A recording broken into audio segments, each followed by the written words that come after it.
age statements come back. Me personally, all whiskeys have a zenith in terms of age. Craigenmore, I think it's around 12, 14 years.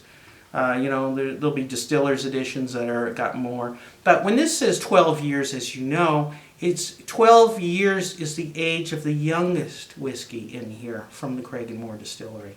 That's not to say there aren't some 18-year-old Craigenmore blended in here, or 21-year-old or 13-year-old or whatever to make this flavor profile. And they do it consistently every year. But it has to be at least 12 years old. Maybe the majority is around 12, 13 years. When there's no age statement, it gets dangerous. And I've seen this recently with Glenmorangie Nectar d'Or. I'm probably mispronouncing that. Glenmorangie Nectar d'Or used to be a 12-year-old age statement. They dropped the age statement. I got a bottle. I'm going to review it soon. And it's just not as good because they're working with younger whiskey. And Glenmorangie needs those from 10 years of aging. It needs 2 years of finishing in those Sauterne casks, the white wine casks, to produce that particular malt release. So I think an age statement's important, but it's not the be-all, end-all. If you start, anything over 18 years, often it's not better, it's just different. It might be a lot more woody. Highland Park's a good example. Highland Park 12 is excellent. It's a great standby. It's a good whiskey to migrate to if you're new to whiskey.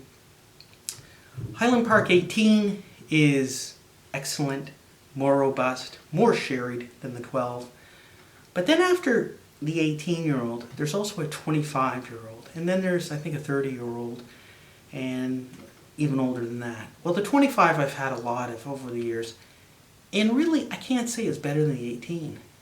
I can't say it's really, well, it is better than the 12, but I can't say it's better than the 18 because it's just more woody. Like, it's a lot of wood.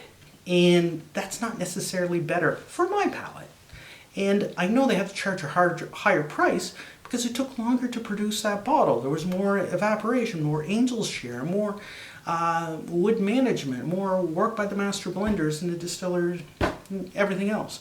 So for yourself, if you're starting out in whiskey and you're new to it, you're a noob, start with gentle whiskeys. I would suggest gentle Speysiders like Craigenmore, Oban, 14-year-old, another delicious little dram. Start gentle. Maybe don't start with Laphroaig 18 or Ardbeg 10. They're heavily peated, high phenolic number, and they may put you off. So start with something gentle and then migrate. Balvenie 12-year-old Doublewood that I just recently reviewed is a good starter whiskey. It's good for a person who wants to understand the sherry profile as opposed to Craigenmore's more honeyed profile.